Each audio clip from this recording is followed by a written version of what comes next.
What's up guys, Nathan here from Solid Productions, back again with another video, potentially my last video of the year. In fact, it is mid-December as we record this, and so that means all of the super fun analyzing of the year's stats, looking at everything that I've accomplished this year. The background here is fitting because it is just as cold as it looks in the stock video footage from Microsoft PowerPoint. And one additional caveat is that I only really started making YouTube content consistently as of early February of this year, and we're taking the measurement point as of mid-December. So not a true 12 months of full data that we'll be reviewing today, but it's the best that we can do, given that this is the first year that I've really started to kick things into high gear with YouTube once again. All right, let's move to a slightly warmer setting here, and we're going to dive into some stats. This year, I generated 118,341 views, which for a small YouTuber is not bad. This doesn't hold a candle at all to the bigger YouTubers out there, guys who earn 100,000 views a video. But for a small YouTuber, I am pretty proud of this, and I do think that it's not terrible when looking at other small YouTubers in the Magic space out there. Some of the more specific stats, though, I uploaded 78 long-form videos, 5 shorts, and there are about 700 long-form views per video once you average them all out together. And then for my shorts, I get around 4,000 views per short as well, although this is an average, and this is being dragged up by one video in particular that received around 11,000 views. My average view duration is around 4 minutes and 46 seconds, so people tend to watch my videos for about 5 minutes before clicking away. And the number of subs gained, I estimate to be around 200-ish this year. It's about 60 net subscribers, but I think I lost a lot of subs sort of towards the beginning of the year as I started to upload more Magic content. And if you guys don't know, I actually started out making Team Fortress 2 content, and I think a lot of those old subs maybe just unsubscribed, or maybe they were just inactive accounts being removed by YouTube. But this is exemplified via this graph here, which shows kind of in that Q1 time range, more of the subscriber loss. And then we have a couple of spikes along the way when I released a couple of pretty popular videos, both long form and shorts as well. All right, then we'll dive into a few specific video performance metrics. So these are my most viewed long-form videos, and we're excluding the channel intro because I believe YouTube counts views on that if a person watches for more than like 5 seconds. And honestly, when you land on somebody's page, it takes me like 5 seconds as is to like scroll down, locate the video that's playing, and then pause it. So we're just excluding all of that data.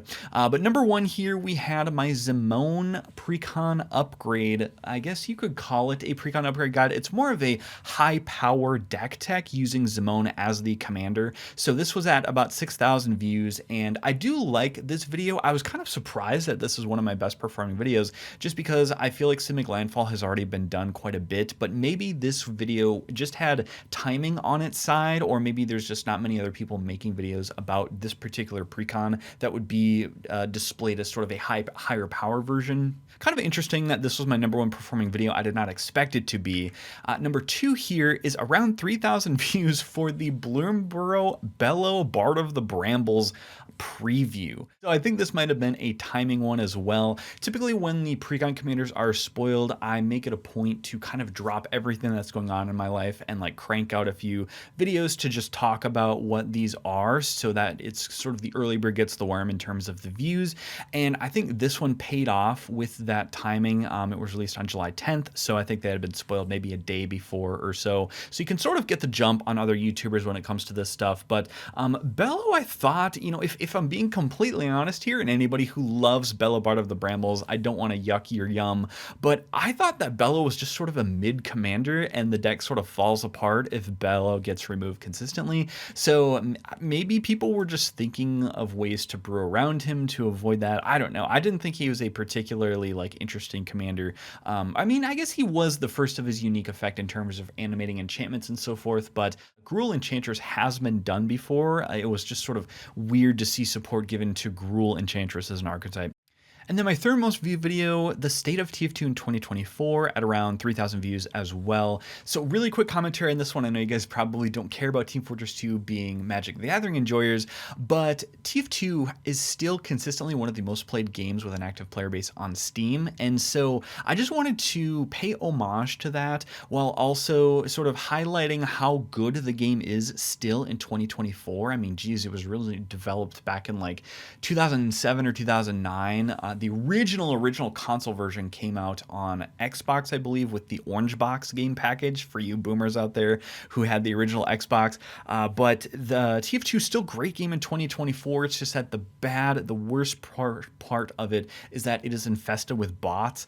Not so much in the community servers. You can typically avoid them in the community servers because they have different plugins and different defense measures that you can employ and just ban the bots. In the public servers, they tend to join one in every like 3 matches or so, so it's really annoying. Anyway, so I wanted to highlight that in the video to say like this game is awesome, but it has a bot problem, so that's that.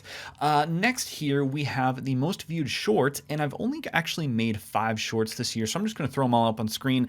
The number one here was the fun alternative house rules for Mulligan in Commander at around 11,000 views, which took me a ton of time to edit. I think it took me like 8 or 10 hours to put together this like 1-minute video because there's so many different like animations and things you have to do within the video to animate it.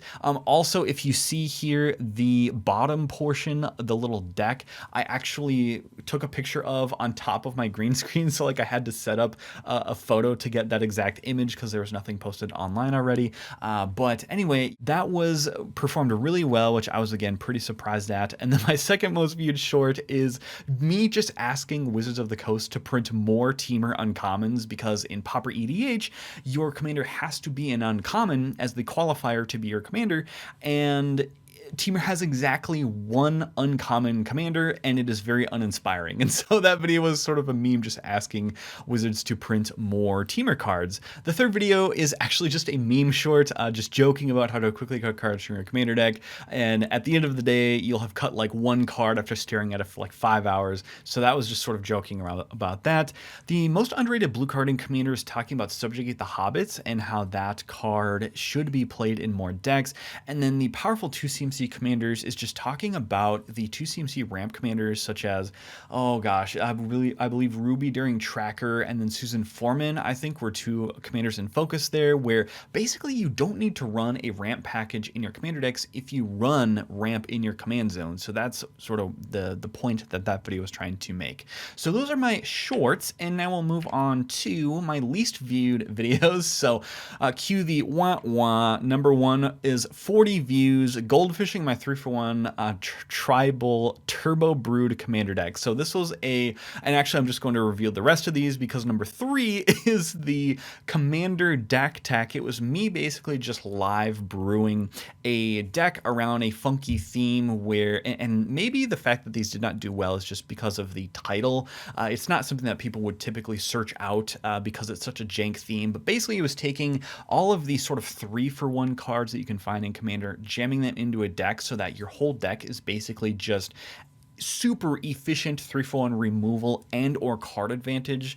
So I think it just wasn't SEO-able, if that terminology can be used here. And then my second viewed video is the Goldfishing for my Conclave Mentor +1 counters PEDH deck, which is fine. As a quick aside, I really make these Goldfishing videos not for the views, but actually for sort of to fill out a primer, so that if you guys find a deck tech of mine and you go, wow, that's really cool, I want to actually see how this plays, there is the opportunity for you to do that in at least a playtesting environment. I mean, ideally, it'd be the best to run it out in the wild and start playing it, but we just don't have that capability to do that in a efficient amount of time, so I run it in just an Architect playtesting environment.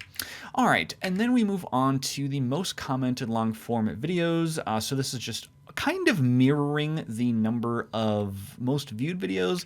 So number one, of course, the Zimone Precon, it has the most views, so probably get the most comments. Number two, I am proud of. This is 3 reasons why stack interaction should exist in all colors outside of blue. And I think that this is just more of a contentious take, and so it got more comments, sort of, picking apart my arguments or agreeing with me. And then number 3 is surprisingly a 2-hour video where I went through all of my commander decks. I literally just laid them out on a table and said, all right, we're going to go through each one and explain what it does and what I like about it, what I don't like about it. And that one really, really surprised me. But we'll talk about that in just a second here. And then we move on to the not so fun portion of YouTube, but I think something that people are very interested in, which is the amount of money that I made this year. And we can cue a big ol' wah wah for $0. That's right, I've made no money off of YouTube this year. I actually was able to requalify for the YouTube partnership program in September of this year, because after a certain amount of time of inactivity, not uploading videos, they kicked me out of the program basically, which makes sense. I do not fault them for that. But the requirement to get back in to even be able to monetize your videos is to get 4,000 watch hours on your videos. And that took me 7 months this year. So if we go back to that first slide, I mentioned I got 118,000 views. If I already didn't have a few old videos that have gotten a ton of views working for me with this metric, this would have taken way longer. So like, they are legitimately putting a high bar to even get into the YouTube partnership program, which I thought was really interesting. It was either that or you could reach I think 1 million views on shorts. In terms of the financial side of it, the gig doesn't pay, and so this has really been a hobby throughout this year. So just to ground you all in the financial aspect of this particular year as well. All right, let's move on to some more personal reflections. So these are videos that I'm most proud of. Number one, I think this took me so long to make, published in March, is the Secret MDFC lands video. So these are just talking about 1 CMC cards that can search out a basic and do something else. And so you can run these in a land slot, because basically if you are willing to pay 1 to search up an untapped land and then play it as your land for turn, the net scenario is that you have played a tapped land. This one took a ton of time to make, and it was just right back when I was getting back into video editing, so I was still sort of getting the rust off, but there's a lot of animations, various things I had to go into that. Number 2 here is a meta-analysis of popular commanders, which took me around 10 hours. So this is really just me looking at EDHREC, compiling all of the most popular commanders, and then in an Excel sheet, I plotted out how they actually plan to win the game, and then once you summarize those results, you can arrive at a conclusion of what do you put in your deck to counter that. So it was just talking about different hate bears and or options to defeat popular commanders, and sort of aimed to summarize using a data lens how you're most likely to die, or what you are likely to face in the wild within Commander. So I really am disappointed that this only got 93 views. I think this deserves a lot more views, but I digress. Well, to number 3, which is the number 3 Funhouse rules for mulliganing, which was my short that took me, again, a while to edit because there's a lot of animations going on in that video. I'm really glad that it got 11K views. Next up here, we have videos that surprised me in a good way, so videos that got way more views than I anticipated, and I think the taker of this award is my all my commander decks video, where I go over all of my commander decks, and this got around 2,600 views. And then we'll move on to the not so fun part, which is videos that surprised me in a bad way. Again, I really think that commander meta analysis video should have way more views. It only got around 93, like I just said. And then also a special shout out to my Mono Green Flyers tier list video, which I know is probably a more niche subject for somebody to click on, but I think I still like this video, and I just love the idea of tier lists. I'm such a sucker for tier lists in my own video viewing experiences. All right, so next up, we'll move on to some of my favorite deck techs I published this year. I made a couple of more deck techs than I published, but I think the ones that I published are really the decks that I have both made and or updated. So I have, like I said in that commander, all my commander decks video, I had like 67 decks. And so if I update a deck all the way to be, contemporary standards, 2024 standards, then I want to make a video about that to just sort of commemorate what the deck looks like at that time. But if we look at all of this year, number one here is Derevi tap and untap shenanigans, and this does not contain any infinites. I just wanted to point that out as well because, and it's not stacks either. I hate Derevi stacks decks, but I do like this particular flavor on Derevi where we're really just getting tap and untap abilities for value, and I think that this is a unique build, and one of the reasons why it's one of my favorites because it's a uniquely me deck that no other YouTube video out there has at the moment. Most of the Derevi deck techs you'll see are either stacks or some sort of degenerate infinite shenanigans combo deck, and this one is really just doing a fair take on Derevi Imperial Tactician at about the 6 power level or so. Number 2 here is my mono blue landfall deck. Again, I really like this because it is a unique take on an archetype. I just wanted to determine, could you build a landfall deck in mono blue? And this was after actually I did the mono blue ramp tier listing video that I planted that seed in my head that I wanted to start brewing a mono blue landfall deck. And of course the win con has to be Field of the Dead. So there are 2 Field of the Dead haters out there that disliked that video. Then we move on to number 3, which is my Onyxia Enchantment Reanimator deck. And this deck got surprisingly degenerate. Once you reanimate a token doubler, because Onyxia makes tokens, you can start to populate and then make token copies of a token doubler. So then it just gets exponential from there. And so I have made quite a few deck techs that are pretty high powered this year, now that I think about it. But typically I like to brew around that 7 power level or so. All right, and now we'll move to some general observations and self-reflection just about the YouTube platform overall and my personal performance this year. So as someone with the perspective of a small YouTuber, I have to say that without that consistent audience being built up for me already, like I said before, 14,000 of my 14,000 subscribers originally subscribed to me for Team Fortress 2, and so if I earned 200 subs this year in Magic the Gathering, then that really is my core audience. So my core audience is, between 200 and 300 people at the end of the day, and so without that sort of larger, consistent audience, I think that small YouTubers are very much incentivized to just create videos that get clicks and get views because they just don't have any other outs. And so that innately limits video subject creativity because we're incentivized to just make whatever gets clicks. For MTG Commander, just to talk about this for a minute here, a lot of the time what gets the most amount of views is pre-con coverage, pre-con upgrades, pre-con previews, talking about the deck list, build your own pre-cons, things like that. Even if we were to step outside pre-cons into more like a budget commander, I think that because more casual players buy precons because they are the easiest way to just get a foothold in a Magic the Gathering and they're not that expensive, you get a lot more eyeballs on that type of content, and people in general are not going to be as interested in these hyper-specific deck techs or let alone even jank brews. I think jank brews are some of the most interesting content to produce because you're introducing a unique idea into the environment that's never done before, but it just doesn't get the views because nobody is searching for that. So what I found interesting this year, and I sort of found this true with my own experience, is if you look at the best performing videos view-wise from some of the top Magic the Gathering YouTube channels like The Command Zone, Nick Picking Nerds, The Professor, aka Tolarian Community College, a lot of their views come from pre-con related content. And for me,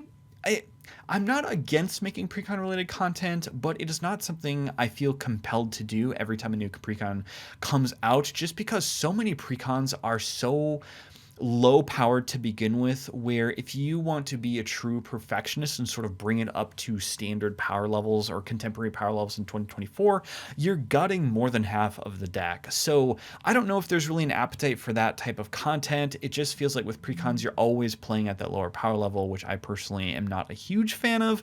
If a precon commander speaks to me, like Simone, for example, I was like, okay, there's some potential here with the double landfall. Basically, you are just putting your one of the top 2 cards from your library onto the battlefield face up. If you get a double landfall in one turn, that's an interesting brew around. Let's see what we can do with that. But if you took, I don't know, like Gimbal, whatever Prodigy that was released a few years ago, it's like, what are we even doing with this deck? Like, it just doesn't make any sense. But anyway, bringing it back here, without that consistent sub base to just give views for whatever content that I would make, it just feels a little bit disheartening to sort of be at the mercy of the algorithm to just randomly make something that I make, really popular, and then most of what I make is just really unpopular. So it just feels sort of random in that regard. And then second here, I think that making YouTube comment is so time intensive. It really is enormous and unsustainable. And one of the reasons why I continue to do it in the first place is just for the innate enjoyment of making content. If I were doing this as my full-time job, I would be terrified of going broke and being homeless. My goodness, you could not make a living off of this. But it's just a ton of time. Like, if you guys don't know, like, I often take like PTO and devote entire evenings to just making videos because I have a normal, job just like everybody else, 40 hours a week.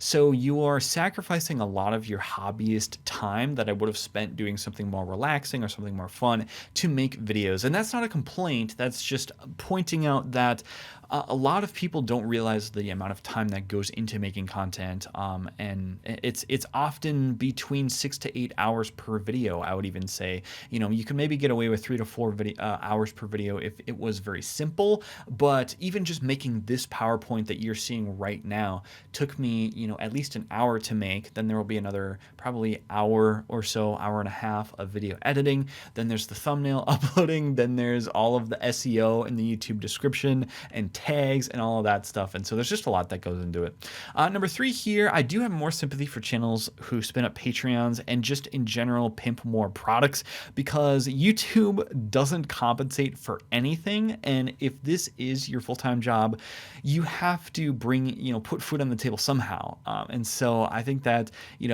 having been on the creator side of this, I totally understand why somebody is looking for any income that they can possibly get on this platform. So then we'll turn to my own personal performance this year. And first of all, I think that broadly speaking, there's a spark here for growth, but the trajectory is going to be slow. It's going to be a long way to get to somewhere like the Nitpicking Nerds level of content. Obviously, they use like an editor, so they have somebody who is actually good at editing and can focus more on video ideas and self-promotion and collabs and things like that. As a solo YouTuber, a lot of your time is just spent editing, and so that is very tedious, I shall say.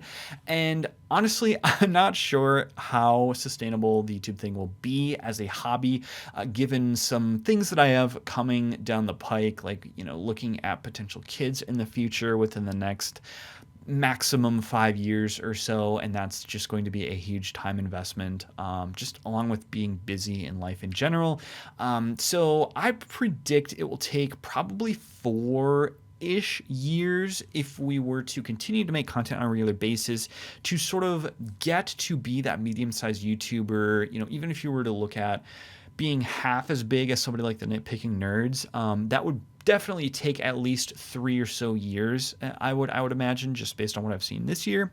Now, this sounds as a Debbie Downer, and that is because I really like this phrase, comparison is the thief of joy. It's so true, because you can be so happy with what you have, but as soon as you compare to the next biggest YouTuber, you're sad again. So let's actually just put away all the negativity for a moment and look at it from an absolute perspective. I do think it is really cool that I can show my ideas and influence the commander in a way by showing my decks and things to thousands thousands of people. And if I do this sort of mental exercise where I imagine all of those people that have taken away a positive thing from my videos, and we were to put them into a giant stadium, such as, I don't know, like a high school basketball stadium or something like that, and they're all cheering me on, that visual is what keeps me going and keeps me producing content to, you know, help you guys grow your Commander experience, and also I don't know, just leave sort of a legacy for myself. And this idea of legacy is one of the primary reasons why I got into YouTube in the first place, and why I continue to make YouTube videos, is that if I were to perish, I don't know, next week, it is a comforting fact to think that I have a healthy suite of content that has captured some aspects of my personality that could be showed, for example, if I were to have like a small child or something, that they could at least grow up to see like who I was in the past. And so I really like that aspect, that I'm actively recording my history and showing my intelligence on a public forum. And of course, it's all temporary, right? I mean, like 100 years from now, nobody remembers people from the 1920s, right, on an individual basis, but it is still a comforting fact, even if subjectively, that I'm leaving video documentation of who I am as a person. So I really like that. So my conclusion here is I will continue the grind for now. We'll see how it goes next year. We'll give it another year and reevaluate with another one of these videos. And I am very much looking forward to Aether Drift as one of my most anticipated sets next year, because presumably we're going to get a bunch of vehicle support cards, and hopefully vehicles will be a more competitive archetype within Commander overall. So stay tuned for that inevitable vehicle deck. I'm super excited to brew it and super excited to share it with you all. But that is a video, guys. Once again, if you like this sort of content, leave a like and subscribe, and hopefully we see you all in the next year.